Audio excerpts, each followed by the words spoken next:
Hello guys, welcome to my YouTube channel. This is me Aniket Gupta.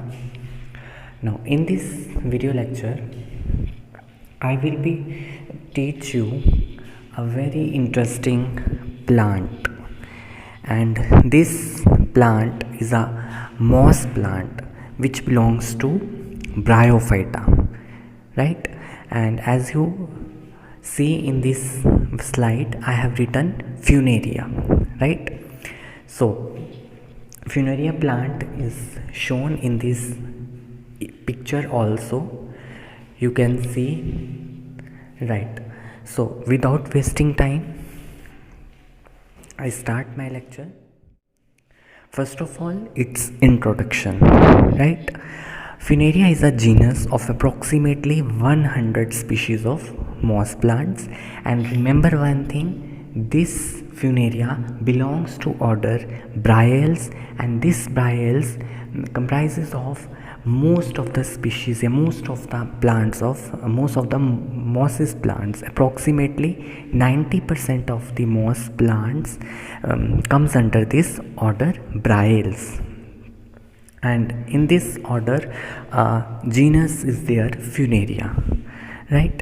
Funaria hygrometrica. Now it is a most common species which comes under this genus Funaria. Funaria hygrometrica is also called cord moss because its seta is somewhat twisted like, and it is very hygroscopic, and when moist it untwists. So this seta gives an appearance of rope, so that's why we will call it as cord mosses. And also in Latin language, funis word meaning a rope, right? So that's why Funaria hygrometrica is also called cord mosses. Now in Funaria, in most of the moss plants there is no root system. In place of that system there is some structures called rhizoids are there, which helps in anchorage and also absorbs minerals from the substratum. This is all about the introduction of Funaria. Now coming towards its habitat and distribution. Now Funaria is a cosmopolitan genus, and it comprises of more than 100 species, and in which 15 species are reported from our country, India. It is widely distributed in temperate and tropical regions of the world.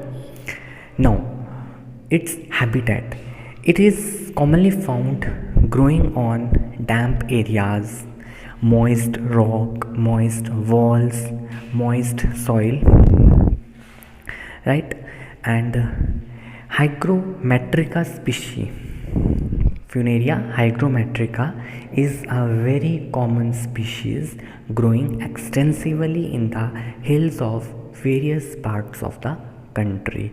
And this species Funaria hygrometrica is well studied species under this genus Funaria, right?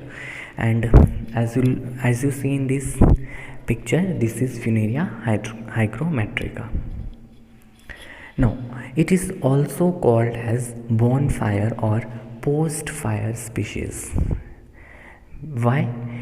Because it is a pioneer community which first appears in the colonization at the burnt sites which are rich in ash and nutrient contents. So that's why we will call it as bonfire or post fire species. Now moving towards its gametophyte. As we know that in Bryophyta the plant shows two type of generations, gametophytic and sporophytic, and first of all we will dealing with gametophyte.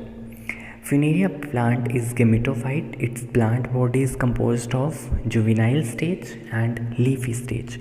Juvenile stage is protonema and leafy stage is gametophore.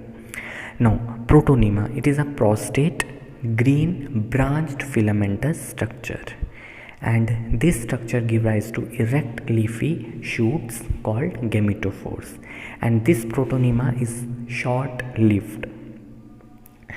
Next is leafy gametophore. The adult plant consists of gametophores only when the plant becomes mature and they convert into leafy gametophore. Each gametophore is differentiated into stem and leaves. They bear sex organs at their apices, and at the base there are some structures called rhizides, and these rhizides anchor it into the cell and they absorb moisture and nutrients as well. The leaves are very small, ovate in shape. They are sessile without petiole and green in color, bright green in color. Leaves may be colorless or green, it varies. Now, first of all, rhizides. Rhizides arises from the base of the stem in the form of tufts, as you see in this diagram. As you can see in this diagram, these are the rhizides, and these rhizides form tufts, right? And each rhizide is branched, filamentous, multicellular, and contain oblique septa, right? Now, these rhizides are colorless when young, but at maturity they become brown colored, right? Color differentiation is there. Now, if the rhizides are exposed, they develop chlorophyll. And become somewhat green in color. Now, function of rhizide. Obvious, it helps in absorption and fixation. It helps in anchorage, right? So these are the rhizides. Now, very characteristic feature of rhizides of Funaria is that they are always branched and show 3 orders of magnitude, right? Now, young rhizides arises from the base of axis, which grows vertically downwards up to 2 centimeter in depth. 2 centimeter in depth, they grows vertically downwards. Now, on these young rhizides, some small branches arises. Small rhizides arises from these main strands, and that order is called as second order. Now, upon this lateral branches, some fine branches may also arises. So this structure is somewhat looks like this is the main strand upon which second order rhizides are there, and upon that some fine rhizides are there. So it gives an appearance of taproot system, which is present in case of higher plants. Like this rhizide gives an appearance of a taproot system which is present in higher plants. So this is a very characteristic feature of rhizides. Now, moving towards its stem, the main axis is erect, cylindrical and branched. Now, the branches are extra-axillary and they are usually arises from the basal portion of the axis. Stem and branches covered leaves which are spirally arranged. Now, the arrangement of leaves are spiral. Its anatomy of stem. The transverse section of axis shows the presence of epidermis, cortex and central cylinder. right? The epidermis, it is the outermost layer and contains chloroplast bearing cells. Now the cells are chlorenchymatous because they are having chloroplast. Next is the cortex. Cortex is made up of parenchymatous tissue. The cells are living and they bear chloroplast. The cells of young axis bear chloroplast. In mature stems, the outermost cells become reddish brown color and they become thick walled. In mature stems, the outermost cells of this cortex region become reddish brown in color and the walls are thickened. Some leaf traces are also noticed. Next is central cylinder. Central cylinder is made up of long, narrow, thin-walled, colorless cells which lack protoplasm. So means the cells of central cylinder are dead. They helps in conduction of water and minerals, right? As you can see in this diagram, the TS section of the transfer section of the stem, outermost is epidermis. Inner to epidermis there is a region of parenchymatous cells called cortex, and in the center there is a central cylinder of dead cells, right? Next is leaf. Now as we know that the leaves are sessile without petiole and they are spirally arranged on the main axis as well as on the branches. Now the lower leaves are small and they are scattered, whereas the upper leaves are large and they are densely crowded at the apex and they form a crown at the apex. Morphologically, each leaf is flat, as you can see in this diagram. This is the morphology of leaf.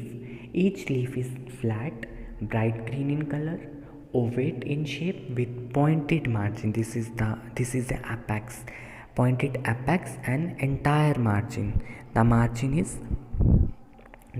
having, there is no serrated projections on the margin is entire, continuous.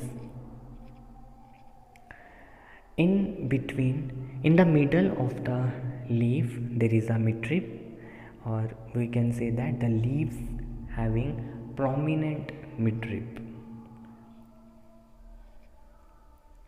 Now its internal organization, internal structure, anatomy of leaf. Anatomy of leaf is shows very simple structures. Now the TS of the leaf shows two structures, as I have written, midrib and lamina, right? In the center there is a midrib which consists of several layers of cells, multistatose, but on the either side of midrib there is a lamina which is made up of single layer of thin walled cell. Now in lamina is unistatose, means made up of only single layer of cells, and this lamina is, the cells of lamina are rich in chloroplast, right? Now midrib contains small strands of slightly thickened narrow cells and which helps in conduction. Now midrib helps in conduction and they contains small strands of slightly thickened. Now the cells are slightly thickened as compared to the cells of lamina. So this is the internal structure of leaf. As you can also see this diagram also, this is central region, midrib region, and these are the wings, right? Wings, the cells of wings are chlorophyllous and single layer cells, and in the midrib region there is also a central strand which helps in conduction of water. So this is all about for today's lecture. Thanks. If you like the video, please hit the thumbs up and also subscribe my channel. Thank you. Best wishes.